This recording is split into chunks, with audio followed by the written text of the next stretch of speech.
अगर 2 या 3 बार IVF fail हो चुका है तो आपको हिस्टेरोस्कोपी करानी चाहिए ताकि आपका पता चले कि सब कुछ यूट्राइन कैविटी है वो सही है, कैविटी वॉल्यूम आपका सही है, ब्लड फ्लो सही हो रहा है, लाइनिंग सही बन रही है। अगर लाइनिंग थिन है तो पीआरपी करा सकते हैं, जीसीएसएफ कर सकते हैं ताकि लाइनिंग आपकी अच्छी बने, मोर देन 8 mm हो।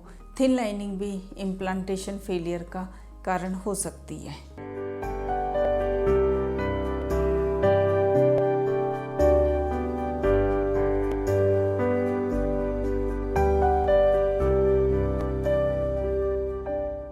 हेलो, मैं डॉक्टर निशी प्राइम आईवीएफ से। आज हम चर्चा करेंगे कि आईवीएफ फेलियर के कारणों की।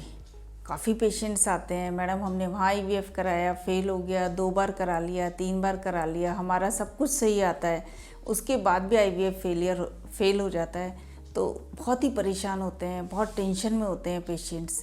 तो आज मैं आपको बताना चाहूँगी कि आईवीएफ फेल क्यों होता है। तो आईवीएफ फेल होने के कारणों को जानना चाहेंगे। फर्स्ट, एम्ब्रियो कैसे बनता है? वो एग और स्पर्म से बनता है। तो एम्ब्रियो क्वालिटी पर आईवीएफ की सक्सेस काफ़ी डिपेंड करती है। एम्ब्रियो की क्वालिटी यानी कि एग की क्वालिटी और स्पर्म की क्वालिटी दोनों अच्छी होनी चाहिए, तभी आपको अच्छा एम्ब्रियो मिलेगा। एग की क्वालिटी किन किन चीज़ों पे डिपेंड करती है? जैसे कि एज, अगर आपकी एज ज़्यादा है, एएमएच लेवल कम है, एएफसी काउंट कम है, तो आपकी पीसीओडी है, थायराइड है, तो आपकी एग की क्वालिटी अच्छी नहीं है, तो फिर आपका जो एम्ब्रियो है वो भी अच्छी क्वालिटी का नहीं बनेगा। अगर आप 1-2 बार सेल्फ एग से जा चुके हो, आपका एएमएच लेवल बहुत कम है, तो इसके लिए आपको फिर डोनर एग या एएमएच लेवल बढ़ाने की मेडिसिन खा के फिर पिकअप कराना चाहिए। स्पर्म की क्वालिटी भी एक महत्वपूर्ण रोल अदा करती है एम्ब्रियो क्वालिटी के लिए। अगर आपके स्पर्म अच्छे नहीं है और बार बार फेल हो रहा है तो आप डोनर स्पर्म ले सकते हैं। इसके अलावा पीजीएस भी हेल्पफुल है एम्ब्रियो की सक्सेस रेट के लिए। कई बार ऐसा देखा गया है कि एम्ब्रियो तो अच्छा बन जाता है फिर भी वो फेल हो जाता है। तो एम्ब्रियो का जो बाहर का कवच है वो बहुत हार्ड होता है, जिसको जोना पेलुसिडा बोलते हैं। तो लेजर के द्वारा उसको पतला कर दिया जाता है। इसको लेजर असिस्टेंट हैचिंग कहते हैं।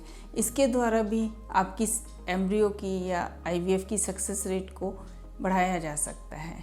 ये तो बात की हमने एम्ब्रियो क्वालिटी की, मतलब एम्ब्रियो क्वालिटी बढ़ाने के बाद भी आपका आईवीएफ फेल हो रहा है। तो दूसरी बात हम करते हैं, एम्ब्रियो को हमने बीज मान लिया, तो हम बात करते हैं ज़मीन की, यानी कि यूट्रस की। कुछ ऐसे कारण होते हैं यूट्रस में जिसके बाद आपका इम्प्लांटेशन नहीं हो पाता या आईवीएफ के बाद आप कंसीव नहीं कर पाते। तो यूट्रस में ऐसे क्या कारण है?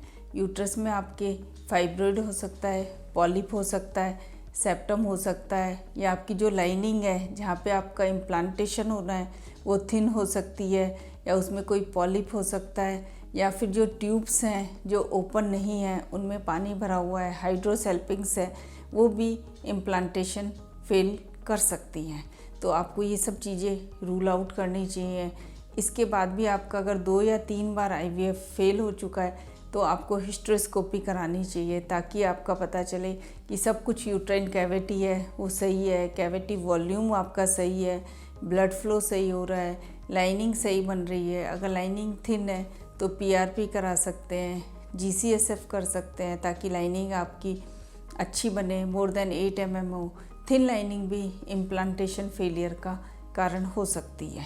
अब हमने बीज की और ज़मीन की तो बात कर ली, इसके अलावा आपके और क्या कारण हो सकते हैं एम्ब्रियो फेलियर के?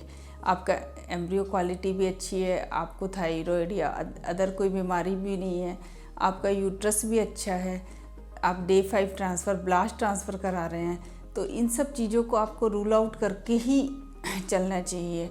अब आपको इसके लिए एक अच्छी लैब की, अच्छे सेंटर की, जहाँ की सक्सेस रेट बहुत अच्छी हो, और ऐसे डॉक्टर का चुनाव करना चाहिए जो काबिलियत के साथ साथ एक्सपीरियंस भी हो जिसको, और वो आपको स्टेप बाय स्टेप इन्फॉर्म करे, आपकी हर चीज़ को रूल आउट करके चले, आपके केस को प्रायोरिटी पे रखे ताकि आपको वो सक्सेस दे सके।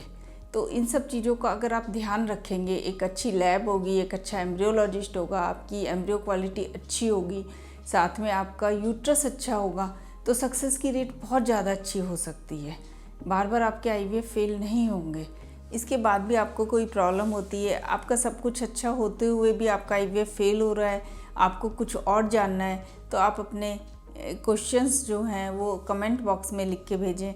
मैं उनका उत्तर देने की शीघ्र ही कोशिश करूँगी। धन्यवाद।